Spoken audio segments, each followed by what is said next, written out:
Salut les potes, c'est Roro Agus. La dernière fois, oui je sais, ça remonte à longtemps, on avait parlé de Tokyo Shinobi Squad et ça vous avait bien plu. Et donc tant mieux si les vidéos vous plaisent, il y a eu de bons retours et tout, et moi ça me fait vraiment plaisir si les vidéos vous êtes contents dès qu'elles sortent.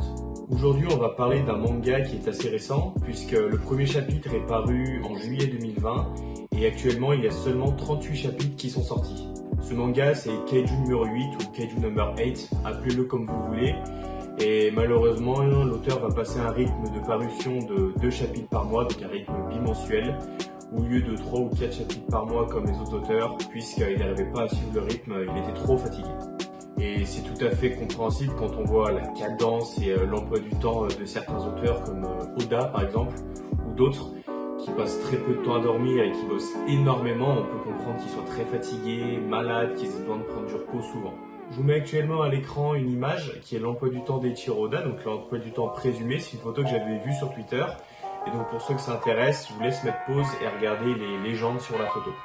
Concernant les tomes, ils ne sont pas encore sortis en France, mais le premier tome devrait sortir en octobre 2021, sachant qu'il y a déjà 3 tomes qui sont sortis au Japon. En parlant de tomes, le tome 4 de Mashle est sorti au Japon, le tome 3 est déjà sorti en France, et donc le tome 4 devrait arriver prochainement en 2021. Donc l'histoire elle se déroule au Japon, pour changer, et dans ce Japon il y a fréquemment des apparitions de monstres géants qu'on appelle les kaiju et qui viennent pour tuer la population, détruire les villes, etc. Ces kaiju, on ne sait pas d'où est-ce qu'ils apparaissent et justement ça pose problème. Le protagoniste de cette histoire c'est Kafka Ibino. Donc Kafka c'est un trentenaire et son rêve c'est d'intégrer les forces de défense pour protéger la population justement de ces monstres.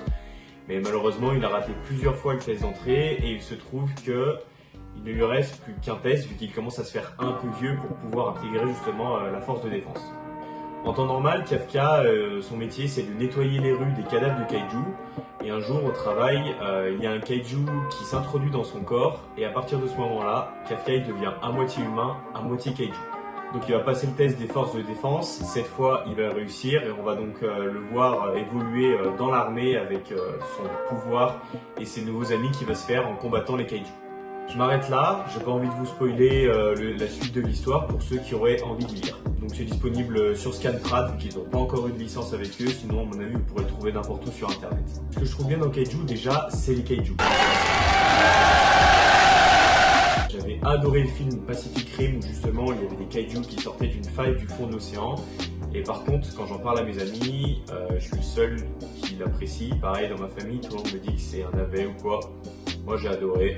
Écoutez, si vous avez aimé ce film-là ou si vous ne le connaissez pas, vous pouvez le regarder. J'ai adoré. Donc si vous aimez ça, vous allez adorer Kaiju. Le fait que ce soit des monstres qui viennent d'Onsezu, ça implique qu'il y a encore quelque chose de caché et donc il va pouvoir y avoir une histoire, une construction là-dessus et on va savoir d'où viennent les monstres au fur et à mesure du manga. Et puis on voit également évoluer Kafka en tant qu'humain, éviter de montrer son côté kaiju parce que vous vous doutez bien qu'un humain qui est un peu kaiju, c'est interdit et il va être tué si les gens l'apprennent. En plus de ça, les dessins sont plutôt cool et il y a de la grosse baston, donc c'est tout ce qu'on aime et c'est un peu le but d'un shonen de toute manière. Voilà les potes, c'est tout ce que j'avais à dire sur Kaiju number 8. Donc si vous avez des questions, des remarques, que ce soit sur le manga ou que ce soit sur le montage, n'hésitez pas à me le dire en commentaire. De même, si vous voulez que je fasse une vidéo ou que je parle de quelque chose sur un certain manga ou par rapport à autre chose, vous pouvez me le dire en commentaire, je suis ouvert et on peut discuter.